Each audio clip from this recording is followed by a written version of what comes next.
부당하고 이해할 수 없는 고난 속에 있는 당신에게 이것이 오늘 말씀의 주제입니다. 이해할 수 없는 고난당하고 있는 성도 여러분, 힘내시고 주님의 위로와 주의 영광이 가득하기를 주님의 이름으로 축원합니다.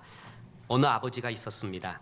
46살에 얻은 고명딸이 출생 3개월 만에 원인 불명의 전신 발작을 일으키기 시작했습니다. 하루에도 10번 넘게 극심한 발작을 일으켜서 병원 응급실에 실려가곤 했던 이 어린 딸, 그 어린 딸을 무기력하게 바라보던 아버지. 그 8년의 세월이 지났습니다. 발작의 원인이 밝혀졌는데 미토콘드리아 질환이라는 것이었습니다. 딸은 6,000번이 넘는 이상의 발작으로 뇌 손상과 지적 장애, 그 속에서 언어 능력을 완전히 상실하게 됩니다. 배변 활동과 옷 갈아입기 등 기초적인 자조 능력을 갖지 못하는 그런 딸을 보고 아버지는 절규합니다. 어린 딸이 고통받는 상황 가운데 하나님은 어디에 계십니까? 신실하게 주님을 섬기려 애쓰는 내게 왜 이런 일이 생깁니까? 하나님께 벌받을 만큼 심각한 죄를 내가 지었습니까? 아니면 믿음이 부족합니까? 아버지는 절규합니다. 하나님께 절규하고 질문을 쏟아내던 이 사람은 론 솔로몬이라는 미국의 맥클린 바이블 처치의 목사님입니다. 1980년 그가 부임한 이래로 교회는 아름답게 성장하고 성도들이 위로 얻고 힘을 얻으며 교회가 얼마나 아름다운 모습이었는지 모릅니다. 그러던 중 늦둥이 딸이 장애 진단을 받으며 이후에 솔로몬 목사 부부는 딸의 일거수일투족을 지켜보느라 거의 탈진할 지경에 이릅니다. 이런 일이 세상에 있습니다. 우리는 하나님을 가리켜 천지를 창조하신 전능하신 하나님이라고 믿고 고백합니다. 또한 하나님은 우리의 죄를 위하여 아들을 보내주셔서 십자가에 못 박혀 죽게 하신 사랑의 하나님이라고 믿고 있습니다. 그런데 전능하시다면, 하나님이 정말로 우리를 사랑하시다면 도저히 이해할 수 없는 그런 일들이 우리 주변에는 일어나고 있습니다. 마치 하나님이 안 계신 것처럼, 계신다고 해도 무능한 것처럼, 아니 능력이 있다 할지라도 나를 사랑하지 않아서 나에게 관심이 없는 듯한 그런 일들이 우리 주변에서는 실제로 일어나고 있습니다. 이것은 많은 믿음의 선조들이 겪었고 우리가 겪었고 이 설교를 하고 있는 담임 목사인 저도 겪었습니다. 이런 일들이 분명히 세상에 있습니다. 베드로전서 2장 19에서 20절은 우리가 이 땅에 겪고 있는 고난과 그에 대한 말씀, 해석을 너무나 명확하게 해주고 있습니다. 첫째는 죄가 있어 매를 맞는 고난이 있다고 했습니다. 이건 해석하기가 쉽습니다. 둘째는 하나님의 길을 택함으로써 얻는 선택적 고난, 주님 때문에 내 스스로 받는 고난이 있다고 했습니다. 이것은 영광스러운 고난입니다. 그런데 오늘 본문에 또 하나의 고난이 있는데 그것은 부당한 고난이라는 것입니다. 이 부당한 고난은 원인과 결과가 뚜렷하지 않은 고난, 왜 이런 일이 있는지 이해할 수 없는 고난, 이런 것들이 우리 가운데 있다라는 것입니다. 그리고 이것은 실제합니다. 오늘 그 말씀입니다. 이 말씀이 참 부담스럽습니다. 그리고 이 말씀에 대한 해석과 극복의 방법이 명쾌하면 너무나 좋겠는데 여러분이 실망할 수도 있습니다. 근데 실망이 아니라 정말 우리 주님께서 이 말씀을 이 고난 속에서 해주시고 싶은 말씀이 우리 가운데 있다고 믿습니다. 오늘 본문은 첫째로 부당하고 이해할 수 없는 고난이 실제로 있다라는 것을 말씀해주고 있습니다. 보십시오. 베드로전서 2장 19절, 부당하게 고난을 받아도 하나님을 생각함으로 슬픔을 참으면 이는 아름다우나. 부당한 고난, 부당하다. 개역 한글에서는 애매한 고난이라고 했습니다. 헬라어 원어에 보면 아디케오라고 나오는데 아라는 말과 디케오라는 말의 합성어입니다. 아는 헬라어의 부정불변사, 영어로 말하면 not, not이라는 뜻입니다. 아니라는 것, 히브리어에서는 로라고 말하는데 헬라어에서는 아라고 말합니다. 아닌 것. not, 디케라는 것은 뭐냐면 디다케, 뭐냐면 공의라는 것입니다. 공의. 디케오. 공의, 그래서 디케오라고 말하면 뭐냐면 공의가 상실된, 불공정한, 부당한, 그리고 정의로운 것 같지 않은, 이해할 수 없는 그런 고난, 그게 바로 부당한 고난입니다. 이런 것이 있다고 성경은 말하고 있습니다. 성경은 우리의 삶의 현실을 너무나 정확하게 말해주고 있습니다. 우리도 이런 고난을 겪을 수가 있다는 것입니다. 구약의 많은 믿음의 영웅들도 이런 고난을 겪었습니다. 예를 들어 요셉을 보십시오. 하나님의 비전을 받아서 이제 비저너리 인생을 살 수 있는 요셉은 이복 형들의 시기를 받아서 광야의 구덩이에 던져지게 됩니다. 거기서 죽음의 고비를 넘기죠. 그래서 미디안 상인에게 팔려서 애굽의 보디발 시위대장인 보디발의 집에 노예로 살게 됩니다. 뿐만 아니라 그 노예 생활에서도 아주 신실했는데 그는 부당하게 감옥까지 가게 됩니다. 정말 부당한 고난입니다. 어찌 이런 일들이 일어날 수가 있겠습니까? 다윗도 그 경험을 겪었습니다. 모두가 두려워했던 블레셋 용병 골리앗 앞에 그는 생명을 걸고 만군의 여호와의 이름으로 그를 물리칩니다. 그 일을 계기로 그가 영광을 받는 것이 아니라 사울 왕의 시기를 받기 시작합니다. 그래서 광야로 도망자 인생을 살게 됩니다. 어느 정도로 도망자 인생이 비참했냐 하면은 미친 척을 한 정도였습니다. 살기 위해서 미친 척을 했고 또한 용병으로 쓰임받기도 하고 그는 살기 위해 발버둥을 칩니다.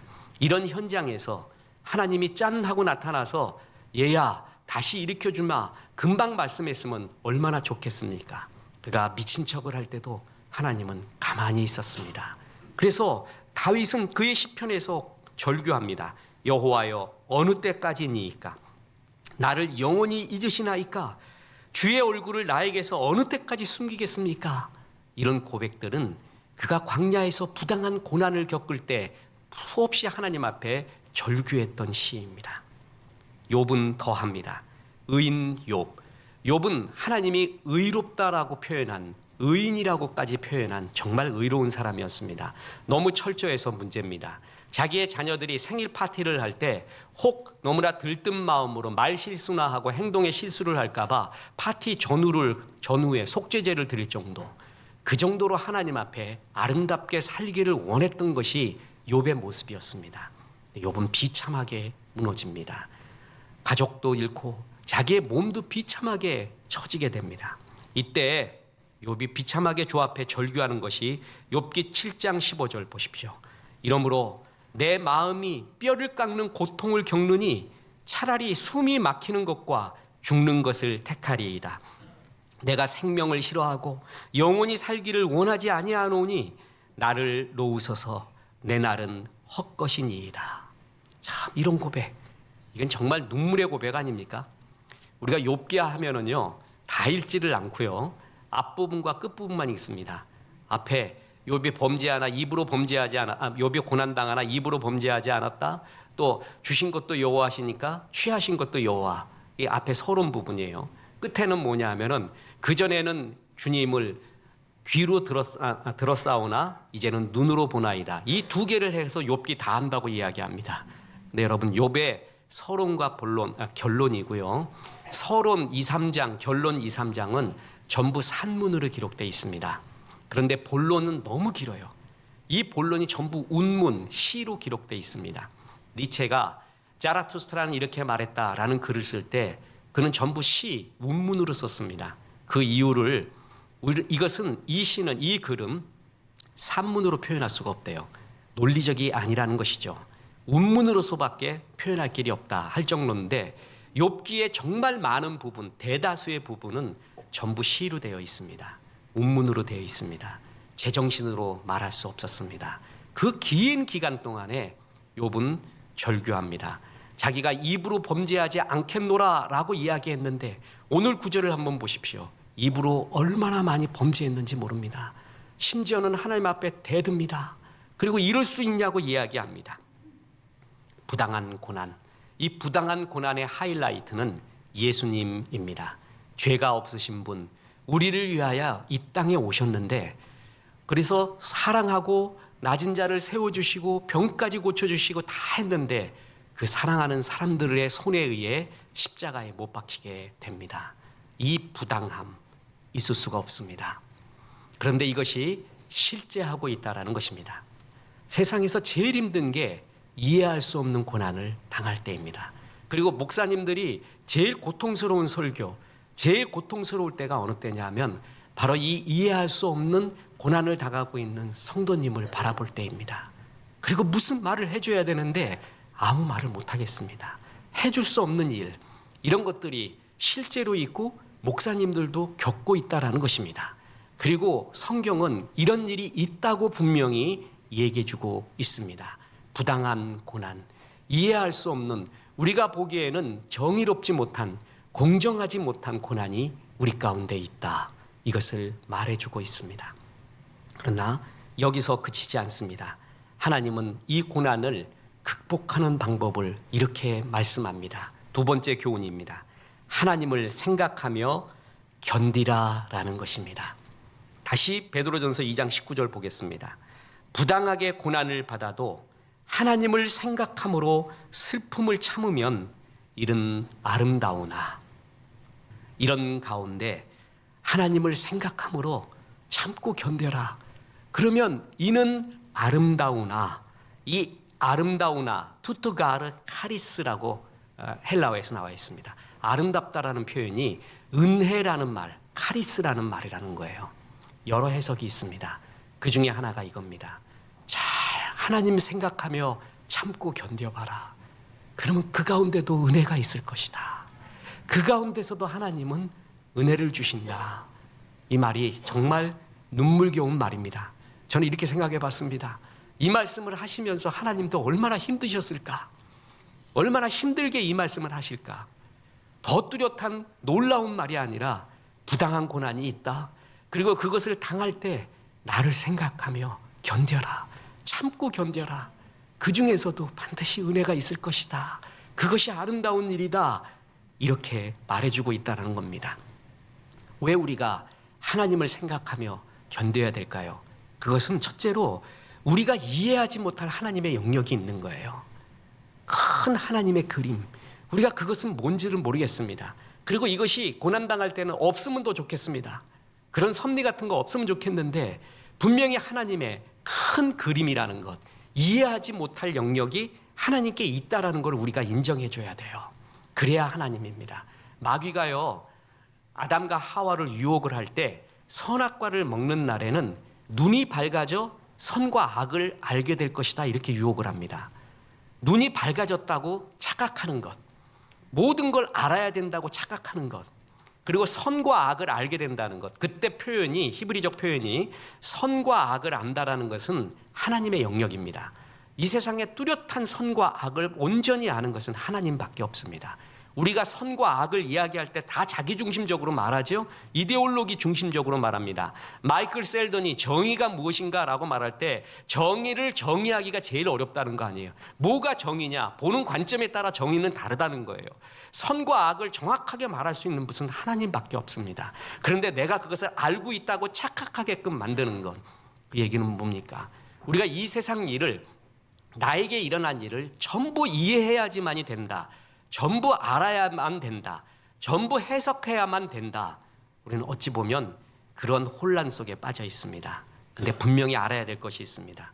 다 이해할 수 없는 게 있습니다. 하나님의 영역 중에 이해할 수 없는 영역이 있다는 것을 크게 바라보면서 그것을, 그 하나님을 바라봐야 됩니다. 그 대표적인 것이 요셉의 이야기입니다. 보십시오. 요셉은 이복 형들의 시기를 받아서 광야의 구덩이에 던져지고 애굽의 종으로 팔려가게 됩니다. 그런데 하나님이 이렇게 말합니다. 창세기 39장 2절입니다.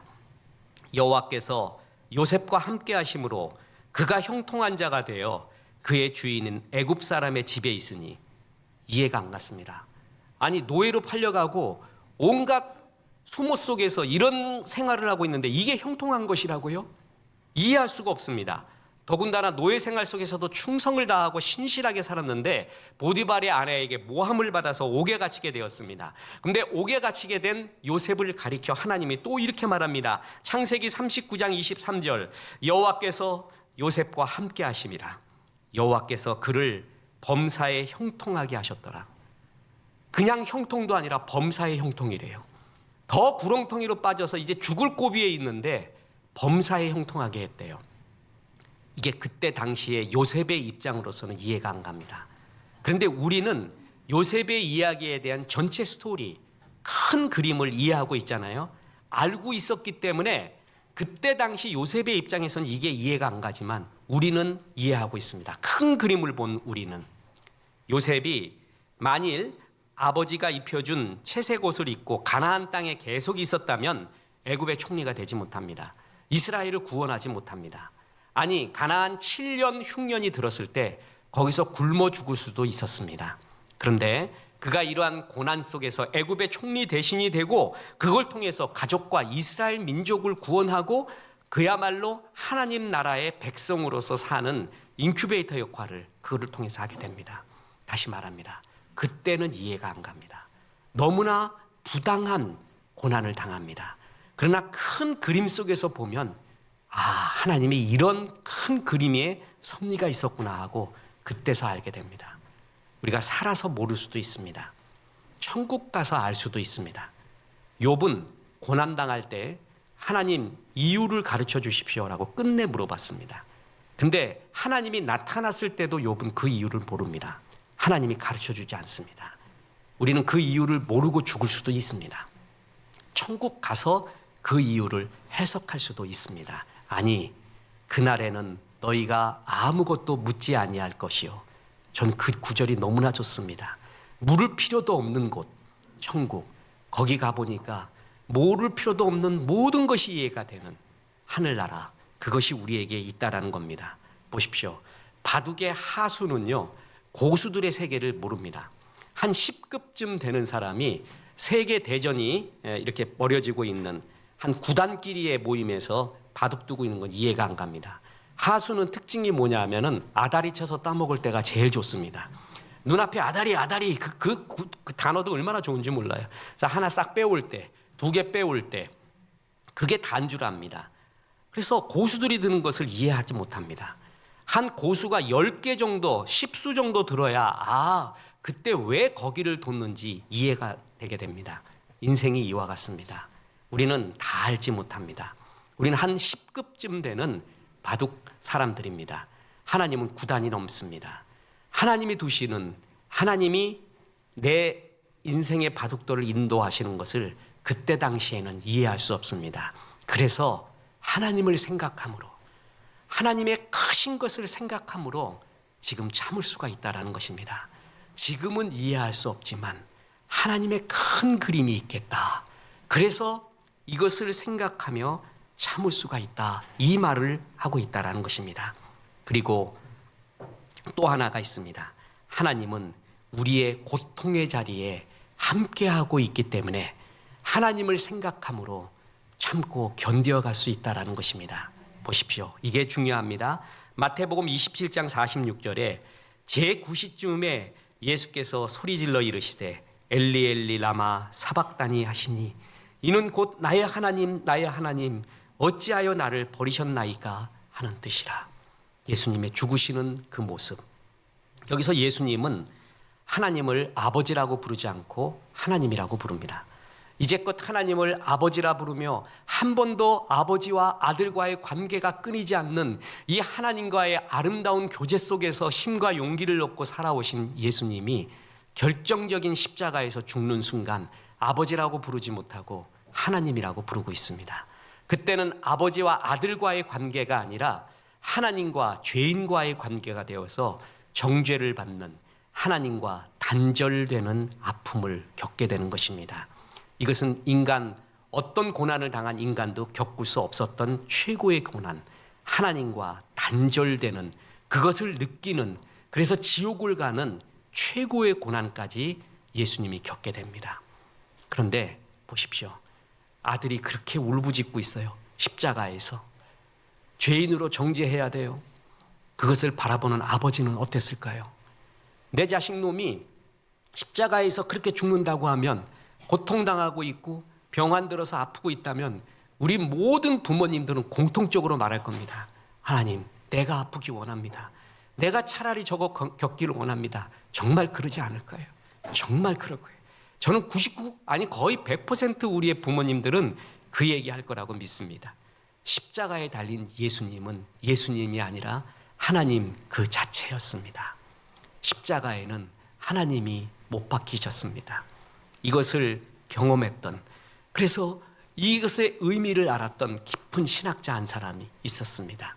그는 몰트만이라는 독일의 신학자고 우리 한국에까지 와서 강연을 했던, 그의 저서가 십자가에 달리신 하나님 그리고 희망의 신학이라는 것입니다. 그는 독일인입니다. 2차 세계대전 막바지에 어쩔 수 없이 독일군으로 참전했다가 영국군에게 포로로 잡혀서 5년 동안 영국 포로 수용소에서 그는 포로 생활을 하게 됩니다. 모든 포로들이 겪는 그런 비참함을 같이 겪었고, 특히 그가 태어난 함부르크가 폭격으로 폐허가 되고 가족들이 모두 폭격으로 사망했다라는 소식을 듣게 되고 암담한 절망에 빠져듭니다. 나라도 망했습니다. 가족도 다 죽었습니다. 그런데 그를 진짜 더 괴롭힌 것이 있었습니다. 그것은 포로 수용소의 벽에 걸려 있었던 아우슈비츠 수용소의 사진들이었습니다. 영국군은 독일군에게 그 아우슈비츠 수용소의 비참함을 다 걸어놨어요, 사진을. 이 몰트만이 그걸 바라보면서 충격을 받습니다. 유대인의 시체가 산처럼 쌓여 있고 사람이라고 볼 수 없는 몰골, 그 비참함이 거기에 있는 거 보고 그가 말합니다. 내가 뭘 위해 싸웠던가? 조국이라는 것은 뭐였고 나에게 충동하여서 전쟁에 참전하게 하고 내가 총을 들었던 것은 무슨 의미인가? 그럼 완전히 정신의 붕괴가 옵니다. 정신 공황장애가 오고 우울증이 오고 극단적인 선택까지 하려고 했습니다. 그때 그를 살리신 것이 뭐냐 하면은 군목이 전해준 작은 성경책이었습니다. 그 군목의 성경책을 보고 그는 다윗의 참회 시편, 다윗이 죄를 범하고 나서 하나님 앞에 참회했던 그 시편을 깊이 보게 됩니다. 특히 그의 눈길이 그리고 마음이 머무는 곳이 있었습니다. 예수님의 순환에 대한 이야기였습니다. 예수님이 정말 선하신 분으로 이 땅에 오셨습니다. 사람들을 위하여 목숨을 십자가에 죽으려까지 오셔서 사랑해주고 병을 고쳐주시고 낫고 홀한 자를 일으켜주셨는데 그 사랑하는 사람들의 손에 의해서 십자가에 못 박히게 됐다라는 거예요. 그때 예수님이 겪었던 비참함, 제자들도 모두 도망쳐버렸습니다. 그리고 죽기 전에 그가 말합니다. 나의 하나님, 나의 하나님, 어찌하여 나를 버리십니까? 그 이야기를 듣는 순간 몰트만은 전기를 불을 맞은 것 같았습니다. 자기의 마음과 너무 똑같다라는 것입니다. 자기가 부르짖고 있는 이 부르짖음과 예수님의 부르짖음이 너무나 똑같다라는 것이었습니다. 완전히 동질감을 느꼈습니다. 이제껏 신학에서 하나님은 천지를 창조하신 전능하신 하나님, 올마이티 갓, 능력의 하나님, 우리를 부욕해 하시는 번영의 하나님이었습니다. 모두들 그렇게 바라봤습니다. 그런데 그가 발견한 것은 십자가에 달리신 하나님이었습니다. 하나님의 전능이 뭐냐? 인간의 고통을 모르는 전능은 하나님이 아니다. 인간의 고통을 아시고 그 고통에 함께하기에 그것이 진정한 전능합니다. 그게 진짜 올마이티 갓의 의미이다. 예수님도 십자가에 못 박고 그를 보낸 아버지 하나님은 더욱더 가슴 쓰리며 십자가에 못 박혀 있고 고난당하고 있는 나의 하나님, 나의 하나님, 어찌하여 나를 버리시나이까 하는 그 고백이 우리의 고백이라는 거죠. 고난의 현장, 부당한 고난을 당하고 있는 우리가 하나님 앞에 절규하는 그 고백인데 그 고백을 하나님이 그대로 하셨다는 거죠. 그 얘기는 뭐냐 하면 우리의 아픔에 하나님이 그 자리에 함께하고 있다는 것입니다. 그 자리에 함께 같이 고통받고 있다. 우리는 이렇게 말해요. 전능하신 하나님은 그 고통에서 나를 건져내주는 것만 전능한 하나님이라고 생각하는데 아니라는 거예요. 몰퉁만은 아니라는 거예요. 그 전능함에 함께하고 있고 같이 울고 계시는 하나님이기에 진짜 전능한 하나님이라고 말하고 있는 것입니다. 저는 이것이 그렇게 좋을 수가 없습니다. 고난 당할 수 없는 전능한 하나님은 가난하다. 왜냐하면 그는 사랑할 수 없기 때문이다. 그는 사랑하기 때문에 고난 당한다. 이 세상은 하나님을 떠난 인간들의 이야기, 그래서 신라곤의 이야기예요. 그래서 이해할 수 없는 수많은 고난들이 있습니다. 그 고난 속에 하나님이 함께 울고 계시다는 것, 모든 고난을 정당하게 다 해결해 준다? 그게 하나님의 전능함이 아니라 이 부당한 고난, 이해할 수 없는 고난을 겪고 있는 그 모든 고난, 우리의 고난에 하나님이 함께 고난당하고 있다, 고통당하고 있다. 그것이 전능함의 의미라는 거예요. 그래서 그는 하나님을 가리켜 십자가에 달린 하나님, 이렇게 이야기합니다. 그리고 그 십자가에 달린 하나님이 우리의 고통을 함께하고 있기 때문에 나는 희망을 느낄 수 있다. 그래서 그의 신앙이 희망의 신학이라는 것입니다. 일부의 이런 부당한 고난에 대해 설교를 하는데 근래 부당한 고난을 겪었던 우리 집사님 한 분이 거기 앉아 계셨습니다. 설교 끝까지 가는데 설교를 못 하겠더라고요. 그분이 계속 울고 계시는데 무슨 이야기를 더 할까? 그런데 성경은 오늘 분명히 말하는 게 부당하게 고난 당하더라도 하나님을 생각함으로 참으면 일은 아름다우나. 더 멋진 말을 해주고 싶은데 멋진 말이 없고 하나님 생각하며 견디래요. 참으래요. 이 말이 성경에 오늘 그대로 기록된 말이에요. 참으셔야 됩니다. 견디셔야 됩니다. 그리고 하나님이 그 아픔에 함께 하십니다 하면서 심히 설교를 할 때 아픔을 느낍니다. 그러면 부당한 고난, 자식을 잃은 부당한 아픈 고난을 겪은 그에게 제가 설교가 제일 어려울 때가 또 그때였습니다. 그 다음 주가 가정주간이었습니다.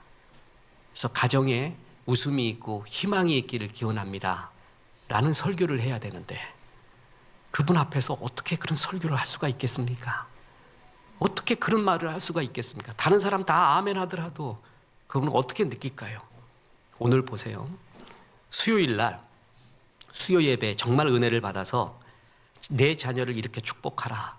그래서 신구약에 나타난 한 59절 정도의 그런 자녀를 위한 축복의 성경 구절을 중심으로 하나님 앞에 말씀 듣고 자녀 위에 기도합시다. 제 말이 틀렸습니까? 틀리지 않았죠. 근데 아픔이 있어요. 자녀를 잃은 성도가 있고요. 자녀를 못 가진 성도가 있어요. 이 성도님들은 이걸 생각할 때 어떤 마음이 있을까? 그죠? 제가 목회라는 것을 생각을 할 때 그랬습니다. 저는 성경 잘 분석해서 잘 말하고 멋지게 쿨하게 설교하면 난 줄 알았어요. 그래서 설교를 더욱더 멋지게 하는 법이 뭔가, 그게 목회인 줄 알았습니다. 근데 어느 날부터 목회가 뭔가라고 생각을 할 때 제가 느끼는 게 하나가 있습니다. 그것은 아픔을 느끼는 거구나. 아픔. 이제껏 저는 기도를 할 때, 나라를 위해 기도할 때 정말 가슴 속에서 뜨거운 눈물이 나온 적 별로 없었습니다. 근데 어느 날, 몇 년 전이죠. 나라를 위해 기도하는데 3달 동안 울음이 났어요. 3달. 왜 그런지 모르겠어요. 이 나라가 너무 불쌍한 거예요. 교회가 불쌍하고. 그때부터 나라에 대한 생각이 달라집니다. 그리고 어느 날 기도를 하는데 저도 이제 20년이 넘어가잖아요. 담임 목회. 근데 밤에 잠이 안 와갖고 저는 잠을 잘 자는 사람입니다. 우리 집사람이 잘합니다. 그냥 어느 곳에든 머리만 기대면 자는 사람입니다. 잘 잡니다. 그리고 뭐가 아들이 그리고 아내가 밤에 그 무슨 소리 안 났어요? 밖에서 시끄러운 소리 나던데 뭐 하던데 전 모릅니다. 그냥 자는 사람이에요. 하나님이 주신 복이라고 생각해요. 근데 몇 번을 깹니다. 깼는데 뭐 때문에 깼냐 하면 성도님 때문에 깼어요. 성도님이 불쌍해서 깨요. 내가 어떻게 해줄 수 없는 게 불쌍하기도 하고. 저 이런 적 별로 없었습니다. 전부 내 문제 갖고 억울해서 잠 못 자는 경우 있었습니다. 내 잘 되게 해달라고 뭐 잘 되게 해달라고 기도해서 그것 때문에 흥분해서 못 자는 경우도 있었습니다. 그날 오버해갖고 커피 5잔 먹어갖고 그래갖고 잠 못 자는 경우도 있었습니다. 그죠? 그런데 성도가 아파서 성도가 너무 불쌍해가지고 정말 어떻게 됐으면 좋겠다라는 그 생각 때문에 밤중에 자서 깨어난 적 별로 없었습니다. 근데 그게 있기 시작을 했습니다. 이런 설교를 하면 또 예를 들어서 뭘 바라보면 그 성도는 어떻게 했구나, 어떤 마음이겠구나, 그게 가슴에 맺힐 때가 있어요. 내가 이때 생각나는 게 내가 진짜 이제부터 목회를 하는 거구나, 이게 목회구나. 그게 그렇게 은혜가 될 수가 없었습니다. 우리의 아픈 순간에 이 부족한 정도 그것을 느끼는데, 우리 하나님은, 십자가에 못 박히신 우리 하나님은 십자가에 못 박혀 있는 모습과 같은 우리와 함께하고 있다는 거죠. 아픔을 같이 느끼고 있다는 것이죠.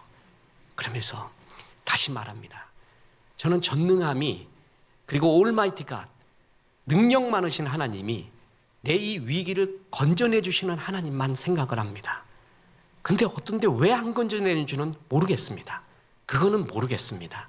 그러나 전능함의 의미에는 그 위기를 건져내시는 하나님만 전능한 게 아니라 그 아픔을 겪고 있는 그 성도의 아픔을 같이 느끼며 십자가에서 같이 울고 계시는 하나님, 그게 진짜 또 하나의 전능하신 하나님이라는 거죠.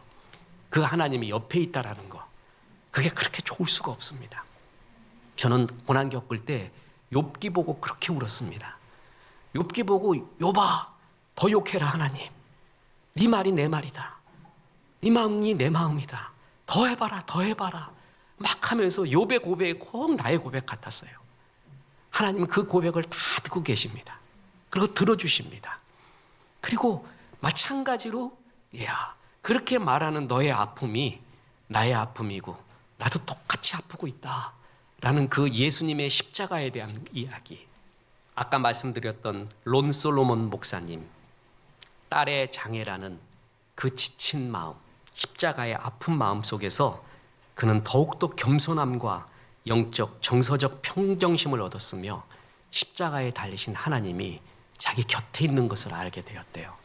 뿐만 아니라 수백 명의 장애인과 그 가족을 돌보는 일에 그는 사역에 헌신하고 있습니다. 하나님이 어떻게 인도하시고 역사하는지는 아무도 모릅니다. 우리 당할 그때에 분명한 것은 하나님이 함께하고 있다는 것입니다. 그리고 큰 그림도 있다. 하나님을 이해할 수 없는 영역이 우리에게 있다. 나는 이것이 최상인 줄 아는데 하나님은 다른 생각할 수도 있습니다. 여러분, 이것을 받아들이는 것, 이해할 수 없는 일을 그러나 섭리하시는 하나님을 받아들이는 것, 이게 진짜 큰 믿음입니다. 이것을 믿음이라고 합니다. 그래서 하나님은 우리 모두에게, 또한 목사에게도 겪게 합니다. 저는 지금도 해석 못하겠습니다. 지금도 저의 고난, 여러분의 고난을 해석할 수 없는 것이 실제로 있습니다. 부당한 것 정말 있습니다. 목사들이 제일 힘든 것이 부당한 고난 겪고 있는 성도들에게 무슨 말을 해줘야 될까? 무슨 위로를 해줘야 될까? 아니, 이것을 어떻게 해석해야 될까? 이것은 제일 어렵습니다. 그러나 이런 고난이 있음에도 우리는 그래도 하나님을 믿는 겁니다. 하나님의 사랑과 선하심을 믿고 나가는 것입니다. 견뎌가는 것입니다. 그리고 그 고난에 하나님이 함께하고 있다는 것, 너의 아픈 손에, 너의 아픈 마음에, 너의 눈물에 나도 십자가에 달리면서 너의 아픔을 함께하고 있다는 것. 그래서 고난 당할수록 하나님 십자가 생각 많이 하세요. 십자가에 달린 우리 예수님과 그를 보냈던 하나님의 아픔, 같이 십자가에 달려있는 우리 하나님을 자꾸 묵상한다는 거예요. 그때 세상이 줄 수 없는 주님의 위로와 평강, 그리고 견뎌나갈 주님의 힘을 주실 것입니다. 그리고 이런 고난을 겪고 있는 우리의 성도들이 있잖아요. 그러면 욥의 친구처럼 쉽게 말하면 안 됩니다. 기도 안 해서 그래, 죄 지어서 그래, 절대로 이런 말 하면 안 돼요. 이런 말 하지 않고 성경 구절, 마지막 구절을 드립니다. 로마서 12장 15절입니다. 즐거워하는 자들과 함께 즐거워하고 우는 자들과 함께 울라. 그냥 같이 울어주세요. 안아주시고 같이 식사해 주시고 얘기 들어주시고 그가 견뎌나갈 수 있는 힘 달라고 기도해 주는 것입니다. 우리가 이런 세상 속에 살고 있습니다. 그래도 하나님을 믿고 예배하고 오늘도 주 앞에 나온 여러분이 참 장하고 자랑스럽습니다. 부당한 고난 속에서 하나님 잘 바라보십시오. 견뎌나가십시오. 그래서 하나님이 기뻐하시는 종으로 살기를 주 예수의 이름으로 축원합니다.